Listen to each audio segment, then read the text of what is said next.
নমস্কাৰ বন্ধুসকল, মই হাতীমে আজি আকৌ পুনৰে আপোনালোকৰ মাজলৈ উপস্থিত হ'লেহি। আজি মোৰ আলোচ্য বিষয় কোমোৰা খেতি। তো আজি মই আহিছোঁ আমাৰ বেচিমাৰী মাৰ্কেটৰ অকণমান উত্তৰ ফালে কোমোৰা খেতিৰ ভিডিঅ' এটা আপোনালোকলৈ আপলোড কৰিবৰ কাৰণে। কথা হ'ল আপোনালোকে মোৰ ভিডিঅ'টো স্কিপ নকৰিব, আৰম্ভণিৰ পৰা শেষলৈকে নিশ্চয় চাব। তো আজিৰ এই ভিডিঅ'টোত আপোনালোকক মই কোমোৰা খেতি কৰাৰ সম্পূৰ্ণ তথ্যটো দি দিম।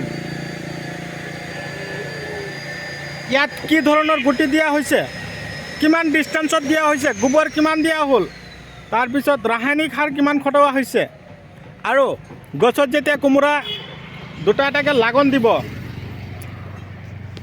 সেই মুহূৰ্তত আমি কি কি ফাৰ্টিলাইজাৰ আমি খেতিত দিম, আগবিলাক কোচ খাইছে, পাতবিলাক হালধীয়া হৈছে, তাৰ কাৰণে কি কি ঔষধ স্প্ৰে কৰিব, আৰু ফলনবিলাক বেকা হৈ আছে, বৰলে ফুটা কৰিছে হোলে বিন্ধা দি, তাৰ কাৰণে আমি কি ধৰণৰ মেডিচিন খেতিত দিব লাগিব। তো আজিৰ এই ভিডিঅ'টোৰ মাজত আপোনালোকৰ লগত সম্পূৰ্ণ কথা মই আলোচনা কৰিম।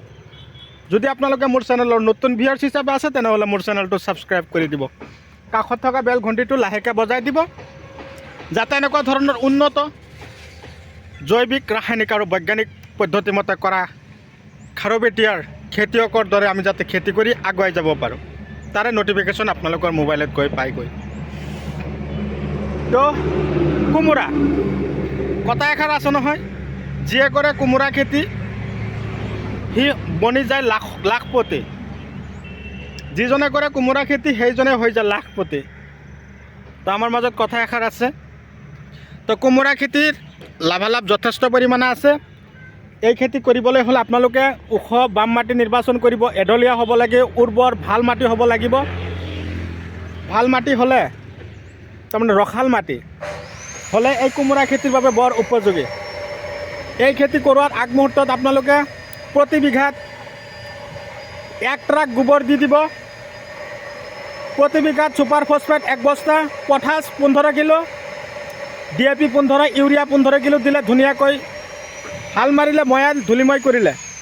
এতিয়া কথা হ'ল গুটি দিয়ক। গুটি এতিয়া কি ধৰণৰ গুটি দিব, কি ধৰণৰ গুটি দিলে আটাইতকৈ ভাল ফলন পাব? এতিয়া মোটামুটি জানুৱাৰী ফেব্ৰুৱাৰী মাহত ৰাধা কোমোৰাৰ গুটি আপোনালোকে বৰ্তমান যদি খেতি কৰিম বুলি ভাবিছে বা কৰিবৰ কাৰণে ইচ্ছুক, তেনেহ'লে আপোনালোকে ৰাধা কোমোৰাৰ গুটি আপোনালোকে লগাই দিয়ক। আপোনালোকে চাব ফলন ইমান ধুনীয়া ফলন দিব। গিৰি চিডৰ ৰাধা, কিন্তু সেইটো পেকেটত কিন্তু হাইব্ৰিড F1 লিখা নাই। গিৰি চিডৰ যিবিলাক বীজ আপোনালোকে পাব বা আপোনালোকে খেতি কৰিব, তাত কিন্তু যথেষ্ট পৰিমাণে ফলন লাগি থাকে। কিন্তু কোমোৰাটো দেখাত একদম লোকেল কোমোৰাৰ দৰে হ'ব। বজাৰত লৈ গ'লে কোনেও ক'ব নোৱাৰিব যে এইটো হাইব্ৰিড কোমোৰা আপোনালোকে বজাৰলৈ লৈ আহিছে। আমাৰ খাৰুপেটীয়াৰ কৃষকে এইটো গিৰি চিডৰ যিটো কোমোৰা আছে ৰাধা, সেইটো কৰি লাখত টকা উপাৰ্জন কৰি আছে। আপোনালোকে অযথা সময় নষ্ট নকৰিব, আপোনালোকে খেতিত লাগি যাওক। এইটো ৰাধা কোমোৰাৰ কিন্তু লাগন বহুত লাগন। এটা গছৰ পৰা অন্ততঃ 50ৰ পৰা 60টা কোমোৰা আপোনালোকে চিঙন দিব পাৰিব। আৰু ইমান লাগন চাব, দেখাত ইমান চিকচিকি একদম। তো বন্ধুসকল, এটা কথা হ'ল গছৰ আগবিলাক কোচ খায়, দাহাত আৰু ডাষ্টাৰ স্প্ৰে কৰিব। আৰু কোমোৰা গছৰ পাতবিলাক হালধীয়া হৈ যায়, মাইক শ্বৰ্ট মনত ৰাখিব, টুকাই ৰাখিব। আগবিলাক এনেকুৱাকৈ কৰি মাৰি দিছে, গ্ৰেছে স্প্ৰে কৰিব। তাৰ লগতে মই কৈছোঁ, যেতিয়া চাব এইয়া এনেকুৱা পাতত বহি আছে পোকবিলাক, চাব পাৰিছে হালধীয়া ৰঙৰ, এই পোকবিলাক খেদিবৰ কাৰণে মাজে মাজে চেমডিছ স্প্ৰে কৰিব। কিন্তু চেমডিছত বগামাখি নাযায়, সেইকাৰণে গ্ৰেছে স্প্ৰে কৰিব দিছোঁ। ভিটামিন ৰজোটা চাইপাৱাৰ প্লাছ পিকআপ আৰু এটা হ'ল মিৰাকুলান, এইকেইটা ভিটামিন দিব।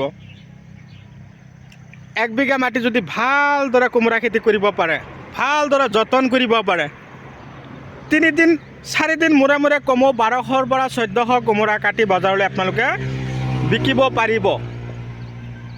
গোবৰ যিমান দিব দিছোঁ, ৰাসায়নিক সাৰ যিমান দিব দিছোঁ, আৰু ফাৰ্টিলাইজাৰৰ কথাটো কোৱাই নাই, শুনি থাকক। এতিয়া ফাৰ্টিলাইজাৰ অৰ্গেনিক এটা দানা আছে, যিটোৰ নাম হ'ল গ্ৰিফিন বায়'লজিকেল দানা।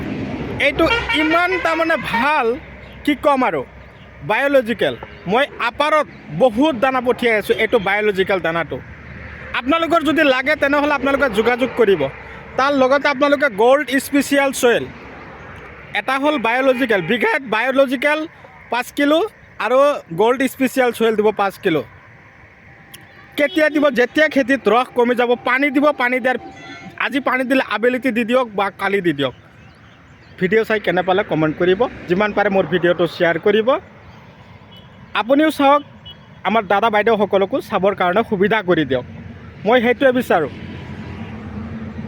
আমাৰ বিশেষকৈ আমাৰ আপাৰত দাদা বাইদেউসকলে কিন্তু খেতিত পূৰা লাগি গৈছে মই তাৰ কাৰণে নথৈ